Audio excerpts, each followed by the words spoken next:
Hi there. Welcome to Sex, Love, and Murder. I'm your host, Aphrodite Jones, along with my co-host, Mike Ferguson. And on this episode, we're going to be talking about a doctor who turned out to be a Dr. Jekyll and Mr. Hyde.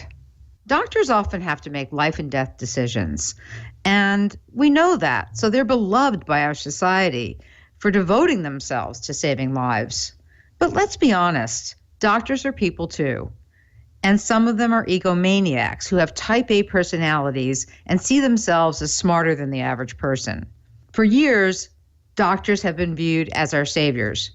But what about a doctor who doesn't stay faithful to his Hippocratic oath? What about a doctor who shirks his medical responsibilities and carries on secret lives and works on his own side businesses, all the while enjoying this godlike status in his community? I'm talking about a doctor who was so narcissistic and so into his own sense of personal power that he felt he would be able to get away with murder. Let's meet Dr. Yazeed Essa and find out why this man, a prominent doctor, would throw away the life that he built with his loving wife. To the outside world, Dr. and Mrs. Essa look like the perfect couple and were well on their way to living happily ever after.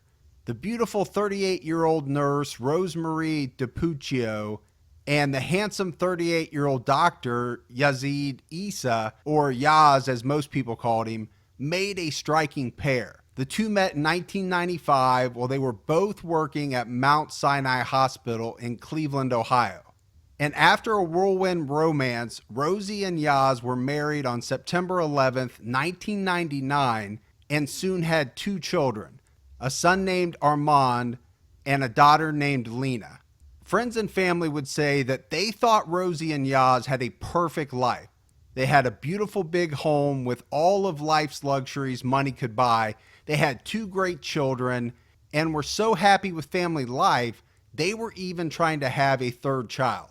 Yes, but all of this happiness would come to an abrupt end because 10 years after the couple met, Rosemarie died in what appeared to be a tragic car accident. When the accident victim was brought to the ER at the Hillcrest Hospital, she was immediately recognized as the wife of Yazeed Essa because Dr. Essa worked there. When Essa was paged to the emergency room, he was not permitted to work on his wife's case because hospital rules didn't allow that. So here's Dr. Essa, nervous and pacing, and has to stand by watching ER doctors fight to save Rosie's life. On the day of the accident, February 24th, 2005, Rosemarie Essa was scheduled to meet her sister at the movies. She left her house in her Volvo before 2 p.m. to begin the drive. About 5 miles from her home, Rosie passed out and struck another vehicle before her car rolled to a stop against the curb. Police would estimate that her speed was very low, maybe even as low as 10 miles per hour. So, we're talking about a very low impact crash here.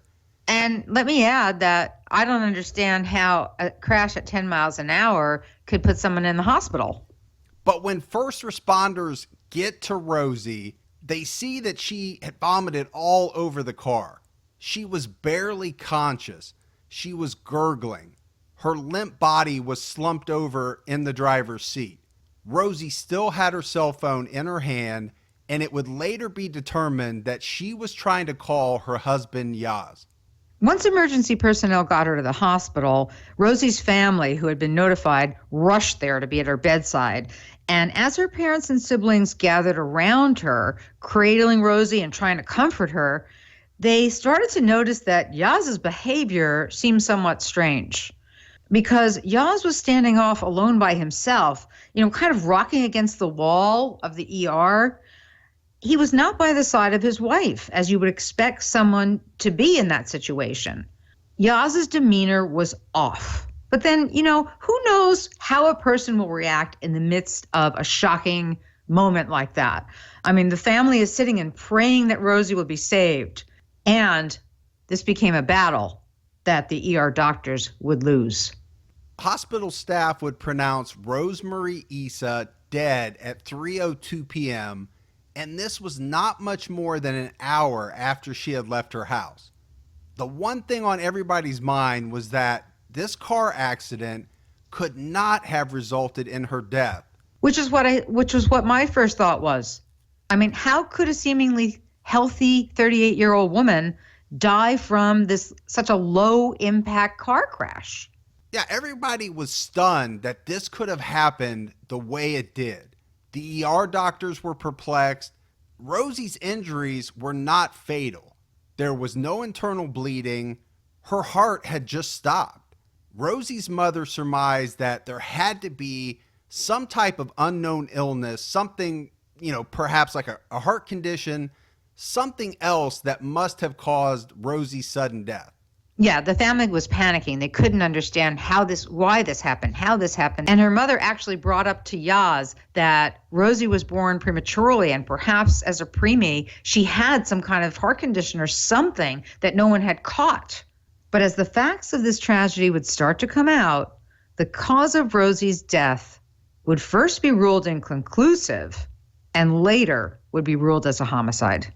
At some point, police investigators and everyone from Rosie's family would begin taking a very hard look at Yazeed Essa. Initially, Yaz would tell police that he was with his wife less than an hour before she left home that day. He was not aware of any illnesses that Rosie had. He was not aware of any allergies or medications that she was taking that could have caused a reaction. Yazeed told police that the only thing Rosie was taking was some calcium supplements. And this is something he suggested because she had a history of osteoporosis in her family. So both he and Rosie thought it would be a good preventative step, especially because Rosie was trying to get pregnant again.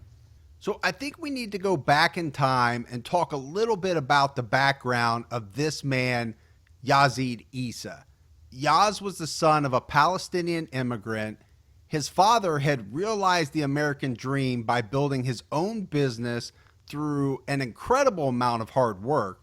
This was a Palestinian American family growing up in the city of Detroit. Family members would say that Yaz always wanted to be a doctor, but on top of that, he had bigger dreams. His family would move to Cleveland in 1988, where Yaz would attend medical school and reach his goal of becoming a medical doctor. But that entrepreneurial spirit that he had never left him. So Yaz would go on to own several different businesses apart from his medical practice. He started a successful pager business with his brother Faraz in 1996. And then later, the brothers started a satellite dish installation company called Dish One Up Satellite that eventually would be worth millions. And as their businesses boomed, the brothers were even profiled in local newspapers for their entrepreneurial prowess, and Yaz loved that attention. This guy was smart, charming, funny. He was a handsome man, tall, very broad-shouldered, with blue-green eyes. So it was no surprise that the nurses at the hospitals where Yaz worked, they fawned all over him. Of course, a good-looking doctor is going to be viewed as a catch by these nurses. And then you add to that this newfound notoriety that he gets as a successful millionaire. Please, women were probably throwing themselves at this guy. Yeah, and even without the so-called fame of these booming businesses, Yaz was a respected doctor. I mean, he had built a stellar reputation for himself over the years. It was said that his colleagues at Akron General Hospital, where Yaz first worked as an ER doctor, they said that he was not only a good doctor, but he was someone who they trusted completely. Yeah, but it was also alleged, Ferg, that Yaz was a heavy drinker. In fact, according to the Akron Beacon Journal, Issa's medical license was revoked in 2004 because he refused to provide a urine sample for screening and he failed to appear at a board appearance at the hospital. So this guy was slick because by not providing a sample, the hospital couldn't prove anything. And just a month after his license was revoked, it was reinstated on a probationary basis. He was a charmer, but at the same time, he could turn that charm on and off like a light switch. Back in the emergency room, with Rosemarie's life hanging in the balance, her family noticed that Yaz's emotions seemed to be off. Yeah, for one thing, he was standoffish with them. He seemed to be upset, but then he wasn't looking any of Rosie's family in the eye. Yaz kept to himself, and later that night, as family and friends gathered at the Essa house to grieve the loss of Rosie, in the midst of their grief, Rosie's brother, Dominic DiPuccio, would get a phone call from Rosie's best friend, Eva. Of course, he has to break the news to Eva that Rosie was gone. As soon as he says this to Eva, the words out of her mouth were, "Oh my God, that son of a bitch, he killed her." Eva went on to tell Dominic that she had spoken to Rosie just moments before Rosie made that fateful car trip earlier that day. Eva told Dominic that Rosie was complaining that she was starting to feel sick as she was leaving the house that afternoon. And she went further to explain that Rosie was talking about having taken a calcium pill, and she wondered if that was affecting her. So what was this pill? What did Rosie take that made her feel sick? The family had to be really concerned with that information the minute they heard about it. So the one thing that's strange to me is that Rosie's brother Dominic, he discussed Eva's comments with his brother Rocco, and the two spent a period of time trying to figure out whether to give this information to police. The reason behind this, as Dominic would say later, was that he loved Yaz like a brother. And early on, he just couldn't believe that Yaz would have done anything to harm Rosie. And that's typical for families who are in a situation like this. This was a loving couple. They had it all. And for Rosie's family, who felt that she married the perfect catch, to want to believe that Yaz had anything to do. I mean, remember, there's nothing incriminating about her taking a calcium pill, even if Yaz is the one who handed it to her. So I can understand why the brothers would sit on this for a while. They don't want to jump to that conclusion, and they don't have any real evidence to lead them to that conclusion. They just have a best friend with her own suspicions. Yeah, I understand what you're saying. I guess still in the back of my mind, it's still strange to me that you wouldn't report it to police right away. Well, there are other revelations that come out shortly after Rosie's death. And at that point, her family has the sense that Yaz seems to be taking Rosie's death very casually, almost as if he's unaffected by the loss of his wife. In fact, the entire DiPuccio family offered to help Yaz to take care of the children, yet Yaz refused to let anyone in Rosie's family help him. Instead, what he did is he hired two nannies, Margarita Montanez and Michelle Madeline. Why would anybody refuse the help of their family and hire two strangers to take care of your kids? I mean, you've got toddlers and you're letting strangers into the house? That just doesn't make real sense to me. Well, and you're going to have to pay them as well. Why would you do that when you have loving, caring family members that are stepping up to take on that role? Exactly. And I think this is when the family starts to put together some pieces of the puzzle between what they'd heard from Eva, the best friend, and now the fact that Yaz seems to be shutting them all out. This is what makes them go to police. So it turns out the detectives in the Highland Heights Police Department are now looking at Yazeed Essa as a possible suspect, and they discover a few very unsavory facts about this so-called esteemed doctor. They find out that Essa had been involved in many different sexual relationships over the course of his marriage to Rosie.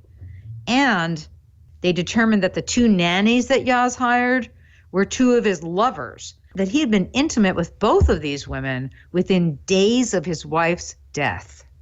Think about how disgusting that is. He hires two women who he's sleeping with, and he immediately places them in Rosie's house. He has them watching her two toddlers? I mean, let that sink in for a minute. Yeah, all I know is if I had two lovers prior to my wife's death, I sure as hell wouldn't move them into my house to be my nannies. It's just unreal to even think about it. It's like a bad Lifetime movie or something. Both of these women had been involved with Essa for some time at that point. Yaz had met Margarita Montanez in 2001, and they began a sexual relationship while both were married. Michelle Madeline also began an affair with Yaz prior to Rosie's death. These revelations, while not proving that Yaz had anything to do with Rosie's murder, are not painting him in a good light, to say the least. I mean, that is just so inappropriate, such a violation of family. How could he reconcile having two lovers in his house playing mommy to his young children? And these are lovers that he's had for a period of time? And then investigators discover that Yazeed Essa was making statements over the years to the effect that he wanted to leave his wife so he could be free to sleep around with whomever he wanted to. But it sure sounds to me like he's doing that already. Yeah, he's got a string of women, that's for sure. And it's not just these two nannies. So 3 weeks after the death of Rosie, on March 17th, 2005, detectives from the Highland Heights Police Department bring Yazeed Essa in for questioning. At a later point, the autopsy of Rosemarie Essa would show that she had more than 4 times the lethal amount of cyanide in her system. But for now, all police had was the information provided to them by Rosie's brother about the call with Rosie's friend Eva. And the detectives are asking Yaz about calcium supplements and was Rosie taking them? In that interview, Yaz appears to be very cooperative. He even tells the detectives that he realized that Rosie hadn't taken her calcium pill that day, and so he reminded her to take it just before she walked out the door to go to the movies. And as they're wrapping up this interview, one of the detectives asks Yaz if the calcium pills were still at his home, and he answers that yes, they are. The detectives ask if Yaz would mind if they followed him to his house to collect the pills. In a very calm voice, Yaz answers no, not at all. So the police do go to the Essa home to collect the calcium pills so that they can send them out to be tested. I'm not sure how Yaz could have been acting so calm and composed at that point, knowing what was inside those pills. And in reality, he may have looked calm and composed, but he was really freaking out because he knew that when the lab tests on those calcium pills would come back, it would be very clear that they had been laced with cyanide. And when the lab tests do come back, it turns out that 9 of the capsules in the bottle were found to contain cyanide. Police believe that Yazeed Essa had deliberately introduced cyanide into Rosie's pills with the express intent of causing her death. And Rosemarie's family is going to learn this awful truth as well, that her husband had deliberately murdered her using cyanide. Yeah, and that would explain Rosie's nausea and her confusion when she was on the phone with her friend Eva. She'd been poisoned. And like I said, Essa was not calm when he was talking to police because he was not about to wait around for that lab report to come back and for police to find out exactly what was in those calcium pills. Just days after his police interview, Yaz drops his 2 children off, ages 4 and 2 at the time, at Rosemarie's brother's house. He tells his wife's brother that he has to leave town suddenly because his friend has been severely injured in a car accident, so he's got to go and play doctor in another state. But that was an absolute lie. And in reality, Yazeed Essa is on the run. And for one of the things I'm trying to understand is his lack of regard for his children. What kind of person would just up and leave and abandon his kids completely when their mother had just died? Somebody that only cares about themselves and nothing else? You're right. All he wanted to do was save his own ass. The FBI would be called in to help track him down, and they first learned that he had purchased a plane ticket at a local travel agency and then made his way to Detroit. He partied with some old friends at the MGM Grand Detroit Casino, and then Essa crossed over through a tunnel into Canada. From there, he made his way to Toronto, where he boarded a flight to Cyprus that included a layover at England's Heathrow Airport. Investigators followed his credit card activity to figure out that Essa was in Cyprus and then eventually landed in Beirut, Lebanon. And there, he used a network of contacts in the area who kept him well hidden. Essa obviously had planned this very carefully. He chose Lebanon as a destination because he knew that country had no extradition treaty with the United States. So even though U.S. authorities could track him down through his credit card use and through his emails, they couldn't legally arrest him and bring him back to the States. Yaz had a man named Jamal Khalife who he knew from his days in Detroit that was helping him stay hidden in Lebanon. Khalife set Yaz up with a furnished apartment in Beirut and provided him with fake IDs for several different aliases. Yeah, but Yaz was not the kind of guy to stay hidden in the shadows. He wanted to go drinking and partying, and of course, he wanted to meet women. Khalife would later say that Yaz spent the whole time that he was there in Beirut drinking and having sex with prostitutes. He would also say that Yaz was being funded in this lifestyle by his brother Faraz, who allegedly sent him plenty of money. So here's Yazeed Essa on the run for murdering his wife, living like he's on a permanent vacation. And also in Beirut, Yaz is dating a 38-year-old teacher who he had become quite serious with. And at some point, he confides in her that the police in the United States were accusing him of killing his wife, but that he was completely innocent. So he's telling his girlfriend that he's accused of murder. He's getting very cocky, more and more sure of himself that he is in the clear. And he starts going out and about living carefree, so much so that he makes the huge mistake of boarding a plane in October of 2006 that was headed to Cyprus. Unlike Lebanon, Cyprus does have an extradition treaty with the United States, and officials in Cyprus had been tipped off that Essa was on board that plane using an alias. When the plane landed, the authorities in Cyprus were right there to greet him. Issa's hair was long, and it didn't match any of the photos that officials had of him. But when he was fingerprinted, it was confirmed that the man they had was, in fact, Yazeed Essa. However, Essa wasn't going to go back to the United States willingly. He would fight the extradition back to the States for another 2 years. And Issa's legal basis for staying in Cyprus, fighting this extradition, would be very interesting. Yeah, because he figures out that Cyprus won't extradite fugitives to the United States if they're facing the death penalty. And that's what he might be facing. So he's got a loophole. But meanwhile, in order to put pressure on Essa, the prosecutors back in Ohio charge Issa's siblings, his brother Faraz and his sister Runa, of taking money from the companies that they owned with Yaz to provide Yaz with the money that he needed while he lived his life on the lam. They accuse Faraz of embezzling, get this, over $2 million from the Dish One Up satellite company. They accuse him of funneling that money into accounts managed by their sister Runa. And Runa was then responsible for secretly getting the money to Yaz. So that's how he's leading his lavish lifestyle. Prosecutors were able to track all that, and they let Issa's siblings know that these are felonies, that they've been caught red-handed, and they're going to be doing time for this.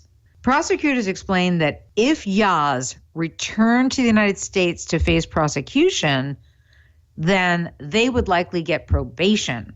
But if Yaz didn't return, then Faraz would be facing at least 7 years in prison, and his sister Runa would also be doing time behind bars. In January 2009, Yazeed Essa got off a plane in Cleveland, Ohio, and was met by FBI agents and Ohio police. He was transported to the Cuyahoga County Jail to face charges of murdering his wife. To law enforcement, there was no question that Essa had killed his wife. But to me, the question is, why? Rosie was unaware that Essa was leading a double life. She was a doting mom. She was a faithful wife. He was able to cheat and carry on all he wanted with his secret loves and his secret apartment. So Essa had everything he could possibly want. He had it both ways. He had the loving family life, and he had the freedom to stray from his marriage without ever being detected. Why did he have to kill her? Yeah, so to me, in a lot of cases, I feel like I have a very good understanding of why people kill. Not that I agree with it, but I understand why they did it. In this case, it's not all that clear to me. Yazeed Essa pleaded not guilty to the aggravated murder of his wife, Rosemarie, and his bond was set at $75 million.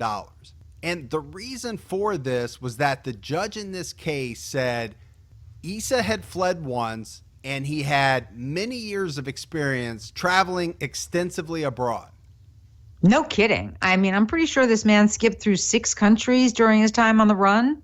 His trial started in early January of 2010, and both sides battled to paint a very different picture of Dr. Yazeed Essa. In opening statements, the prosecutor, Steve Deaver, would say, what we're going to do is present you with a picture of a narcissistic sociopath who calculated an evil plan to kill his wife. They hammered home the point that Essa was a man who had consistently cheated on his wife, and that in the end, he felt he had to kill her because he wanted to be with Michelle Madeline. Prosecutors presented evidence that Yaz had sent Madeline a pajamagram that said, "Next Valentine's Day will be all ours." So, Af, have you ever heard of a pajamagram? Not before this trial, no. And it turns out it's a telegram with lingerie attached to it. So think about this. Yaz sends this pajamagram to Michelle just a few days before his wife is killed, which shows absolute premeditation of this murder. At trial, prosecutors played a video of Michelle Madeline stating that Yaz had told her that she would be the only mommy that his children would remember. This is something that I find hard to swallow. I mean, not only is he a serial cheater, not only does he kill his wife and think he can get away with it, but this guy is willing to erase her memory. He doesn't want her children to remember her. I mean, the guy's a sociopath. Well, he's got some kind of serious personality disorder, if you ask me. He's a mental case. He lived off lies. He lived off deception. You got to wonder exactly what kind of mental disorder this man had. He was never diagnosed, but Essa had to have some kind of true clinical illness. I'm guessing there's severe psychosis because this man is not connected to reality. Because the prosecution contended that Yazeed Essa didn't want to divorce Rosemarie. He wanted to replace her. How do you replace the mother of your kids? That's just not possible. Nobody can replace a mother. He's living in his own fantasy world, in my opinion. And he wanted to do all of this without giving up any of his money because he wanted to continue to live the opulent lifestyle to which he had grown accustomed. And the only way for him to make this happen was to murder his wife. Well, at the trial, Issa's defense attorney would argue that while the death of Rosemarie Essa was senseless and certainly tragic, there was no motive whatsoever for Yazeed to have committed this crime. The defense countered the prosecution's claim that Essa murdered his wife to be with Michelle Madeline, saying that Michelle Madeline was just one of many. They agreed that Yaz had been unfaithful to his wife, that he had many affairs during the marriage, but contended that Rosemarie was unaware of them, as we said before. But here's what really gets me. The defense tried to use that argument to their advantage by saying that it was actually Margarita Montanez, the other nanny, who had murdered Rosemarie Essa because Margarita was jealous and wanted Yaz to herself. The defense hammered home to the jury that Yazeed Essa was a happily married man, a successful doctor who also owned a thriving satellite business. He was a man with no financial pressures, no reason to want his wife dead. In fact, they argued the couple was so in love that they were trying to have a third child at the time of Rosie's death. The defense argued that there was no evidence to prove that Yaz knew that when he handed the calcium pill to Rosie that it had been laced with cyanide. And that was a good point, because it would be very hard to prove that Essa actually laced his wife's pills. No one saw him do it. There's no fingerprint evidence. There's no DNA evidence to point to Essa as having tampered with those pills. So when the defense argued that someone else must have tampered with the pills, namely Margarita Montanez, they're really making an argument that's causing reasonable doubt. By pointing the finger at Margarita, who is sleeping with Essa, who's in that house before and after Rosie was killed, they point out that it is possible that Margarita could have put poison in Rosie's pills. And that does raise reasonable doubt. This case wasn't just centered on the evidence of the poison pill. The jury had a lot of other factors to consider, including all of Issa's actions after his wife's death. Yeah, jurors would learn about very strange behavior that Yaz exhibited only hours after Rosie's death. While the family members were gathered at the Essa home to grieve, before that phone call came in from Eva, Yaz was playing pool with friends. He was drinking and he was making inappropriate jokes. The prosecution called to the stand a man named Abraham Hamed, who once worked for Yaz. And Hamed testified that after Rosie's death, Yaz made the statement, and I'm quoting, "At least I won't have to sneak women into the house anymore." Can you imagine what the jury is thinking when they hear this man testify to that? No, but it had to have struck them very hard, I would think, because Hamed also says that no one in the room laughed when Yaz made this statement, but the statement bothered Hamed as being incredibly inappropriate. And my assumption is that everybody else in that room thought the same way. I can't imagine anyone could think anything differently. This is on the night of Rosie's death. I mean, how does this man live with himself? He has this parade of women before and after the marriage, and he's happy to let everyone know about it. I mean, it's not enough that his wife is dead. It's not enough that he's somehow now a free man. But no, he has to shove the fact that he's got this long line of women waiting for him in the wings. And I mean, these are women that maybe are in love with him, but he's certainly not in love with them, because I think as a sociopath, he may have been capable of making women feel special and loved the way he made Rosie feel special and loved. But it was all a lie. And for him to make a comment like that just reflects upon somebody who has a serious sexual addiction. Prosecutors also called Michelle Madeline to the stand, and on the stand, she would tell the jury that Yaz said he was not in love with his wife anymore. Yaz had said that Rosie was a good person, but she was cold as ice. And Madeline told jurors that Yaz had a nickname for his wife. He called her Amana, after the refrigerator brand. I don't even know what to say to that. I'm speechless.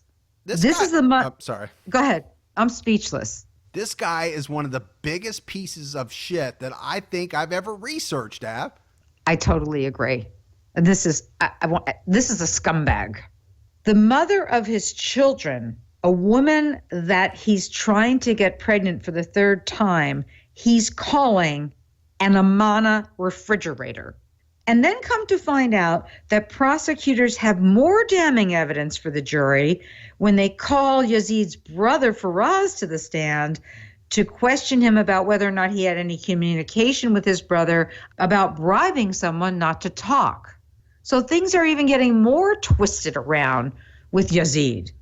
And Faraz testifies that no conversation about bribery ever took place. But then prosecutors play for the jury a taped prison phone call between the two brothers where Yaz asks Faraz what happened to the woman that he paid 25 grand to shut up. And on the tape, you hear Faraz telling Yaz that they finally settled on 35 grand. Is there anybody that does not know that if you're talking to someone that's in prison, that the conversation is being recorded? I guess not these guys. I mean, maybe they don't watch enough crime shows. Well, if they had just watched your show, they'd know not to talk on a prison phone line. All your conversations are being recorded. Right. I mean, speaking of watching crime shows or reading crime books, I want to just mention that my 8 true crime books are available on Amazon through Kindle. And if you don't have a Kindle, you can download the Kindle app on any device, even on an iPhone. And in particular, I want to mention 3 books that we plan to cover on sex, love, and murder. Those books are, and not necessarily in this order, Cruel Sacrifice, Red Zone, and A Perfect Husband. If you're interested in hearing the whole story, something that we can't do on a podcast, go to Amazon, click on Kindle, and download a copy of one of these books. No, and you know me. I've told you before, I've read all your books, and there is one thing that I know to be true, and that is that there's so much detail in these books. They're so deep when it comes to the characters. There's no way that you can boil that into an hour and 20 minutes. It just can't be done. Exactly. So I hope people will go to Amazon, check it out, and let me know what your reactions are to some of my books. We have to take a quick break to talk about our sponsor, Casper. Casper understands the importance of sleeping on a mattress before you commit, especially considering you're going to spend a third of your life on it. A Casper mattress is obsessively engineered at a shockingly fair price. The product is designed to ensure that you get just the right sink and just the right bounce. And Casper is extremely affordable because they sell directly to consumers. They have free shipping and free returns to the US and Canada, and a 100-night trial with free, no-hassle returns if you're not happy. Casper has over 20,000 reviews, averaging 4.8 stars, and it's quickly becoming the internet's favorite mattress. And best of all, they're designed, developed, and assembled in the USA. Now, I've been sleeping on my Casper mattress for about a month now, and I can honestly say I'm getting the best sleep I've ever gotten. And right now, our listeners can get $50 off a mattress. All you have to do is go to casper.com/Aphrodite and use the promo code Aphrodite at checkout. That's casper.com/Aphrodite and use the promo code Aphrodite at checkout. So now at this point, Faraz realizes that he had perjured himself, and the prosecution lets him off the stand to consult with his attorney. This would be a huge opportunity for the prosecution because when Faraz takes the stand again, he knows that he's facing serious jail time if he doesn't come clean. So Faraz does come clean because when asked by the prosecutor whether his brother told him if he put cyanide in the calcium pills, Faraz admits that Yaz did tell him that. And this is a huge blow to the defense and to the fate of Yazeed Essa. But still, this is hearsay. It's not proof. But the prosecution had another big witness in the form of Jamal Khalife. This is the same man that had helped harbor Yaz in Lebanon in 2005 and 2006. Khalife had arranged to meet with prosecutors and detectives in Athens, Greece back in 2008. He agreed to tell them everything he knew in exchange for immunity. On the stand, Khalife is asked about what Yazeed Essa told him during the time they spent together in Lebanon. Khalife states under oath that Essa told him that he refilled his wife's calcium pills with ground up cyanide. He gave her 2 pills before she left the house, and that she had a car accident and died. So now you have corroboration, Ferg, which serves as solid evidence. The other thing I want to talk about regarding Khalife is that Khalife also testified that Essa was obsessed with Googling his name to see his status as one of America's most wanted. And I find that a common denominator with sociopaths.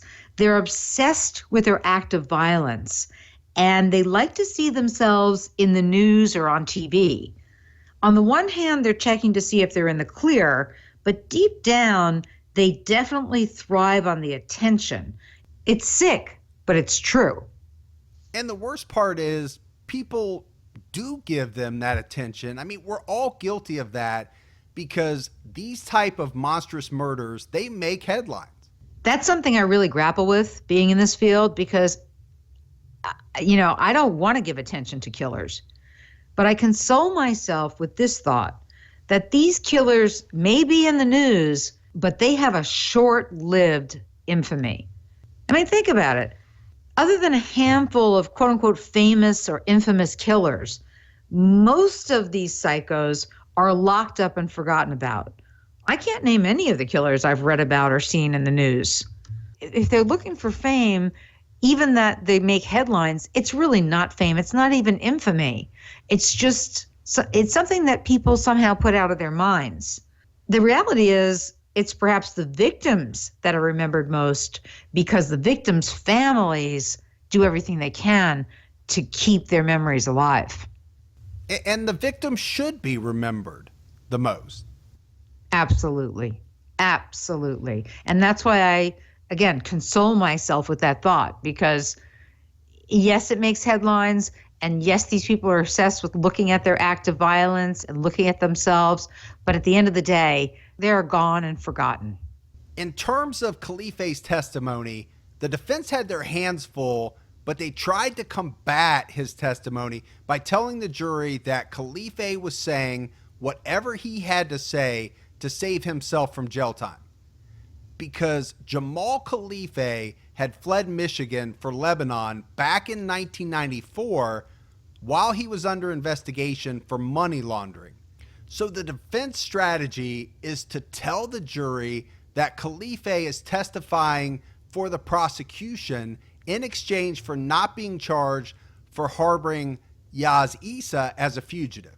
The defense was also able to get Khalife to admit that he and Yaz had worked together on an insurance scheme involving Khalife's cousin, who had been diagnosed with terminal prostate cancer. The defense argued that Khalife was lying about Essa as a form of revenge after Essa threatened to out Khalife for this insurance scheme. I mean, you gotta wonder, how many schemes did this doctor have going? Let's switch gears here for a minute, because I have to ask myself, since he had so many schemes going and his brother and sister were in on his schemes, is there something about his personality disorder that could be genetic? Is that possible? I mean, how much of nature versus nurture creates this kind of a person? Well, from what I've learned, people who knew Yaz said he was incredibly charming and giving. They said he was funny, he was a great guy to be around. So my guess is this isn't genetics. This is a flaw with him. And that ability to charm people was what got his siblings and friends involved in these scams. It's just hard to believe that a doctor, the type of professional we hold in such high esteem, could be such a cold-blooded monster on so many levels. The thing that caught him in this case, what he wasn't counting on, was that Rosie took a back route to the movies on the day of her death. Yaz expected her to take the highway, which would have put her in her car going at about 60 miles an hour, which obviously would have left enough injuries for the death to have been ruled an accident. He actually never considered that Rosie would take a back road, that she would be driving so slowly when the poison pill kicked in. This scheme that he had was almost perfect. And as far as he's concerned, he's certain that that death is going to be ruled an accident. So think about what his plan was. He premeditated her murder. He would then be free to be a philanderer, which he already was, and he would collect her life insurance money on top of it. The other thing that strikes me is, what was Essa acting like in that ER? Because if Rosie's accident was nothing more than a fender bender, she barely had a scratch on her, what is he thinking when the doctors are trying to revive her? You know, maybe that's why he was so standoffish in the ER, because he knows she's going to die. But now his plans are foiled about it looking like it's a car accident that caused the death. And in his closing arguments, the assistant Cuyahoga County prosecutor hammered home to the jury that Yazeed Essa was a man who had betrayed his profession. The prosecutor pointed to Essa and said, that man right there took an oath to preserve human life. And what does he do on February 25th, 2005? He destroys it. The trial of Yazeed Essa lasted 6 weeks. More than 60 witnesses were called, and over 200 pieces of evidence were introduced. The jury deliberated over 18 hours. They spent 3 days after getting the case. And it turns out that the jury believed that Dr. Essa could have easily purchased the cyanide over the internet, that Essa emptied Rosemarie's calcium pills and replaced the calcium with a deadly poison. It was on March 5th, 2010, that the verdict was read just after 1 p.m., finding Yazeed Essa guilty of the aggravated murder of his wife, Rosemarie. At the time that the verdict was read, the people in the packed courtroom, many of them burst into tears. After the trial, what I found interesting was that a female juror said that Essa showed no emotion during the trial whatsoever, not even when a picture of his wife and children were shown in court. I mean, he has no reaction to seeing that photo of his wife and kids? Who is this man? What is this, a human being? I'm starting to wonder. And the juror's actual statement, Af, was, quote, when your kids ain't there, you're going to miss them. You're going to cry. So I have to remember, at the time of his conviction, Essa hadn't seen his kids in 5 years. Between being on the run and then being locked up with a heavy bond, he had not seen his children. But still, he showed no emotion, no tears at the mention of his children or the photograph that he saw of them. 4 days after the verdict, Rosemarie's family and friends are in court to give their impact statements to the judge before the sentence is handed down. Her parents and other family members told Essa what he had taken away from them, and they urged him to admit what he had done. During this whole process, Yazeed Essa sat silently, even when one of Rosemarie's brothers read a statement from her children that read, quote, Rosie was my mommy, and I miss her terribly each and every day. That makes me cry just listening to you say it. I mean, this heartless bastard just sits there through this and listens to the comment from his kids saying, I miss my mommy. He's beyond a monster. This is the devil. This is the devil incarnate. And actually, Rosie's parents said it best in their impact statements. Listen. February 24th, 2005, I told Gigi our luck ran out. We lost our Rosie for no reason. It's been 5 years of mourning, of adjusting, and of just a changed life for all of us. What do you say to a person that murders the mother of his children? A murdering coward? No heart? No compassion, no remorse, evil. 7 weeks looking at the devil in his eyes and a blank expression. May your life in prison be as miserable as you are.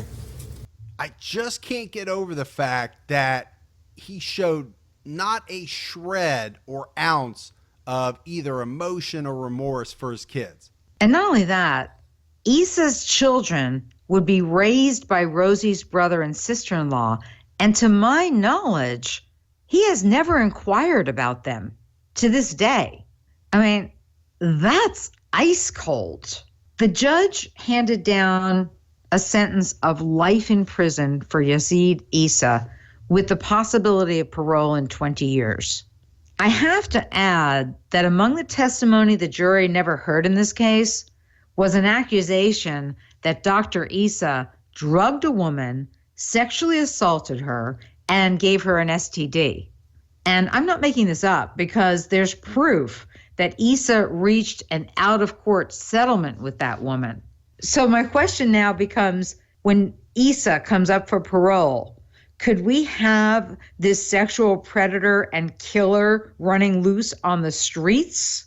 I mean, hopefully he'll never get out and his children will never meet him.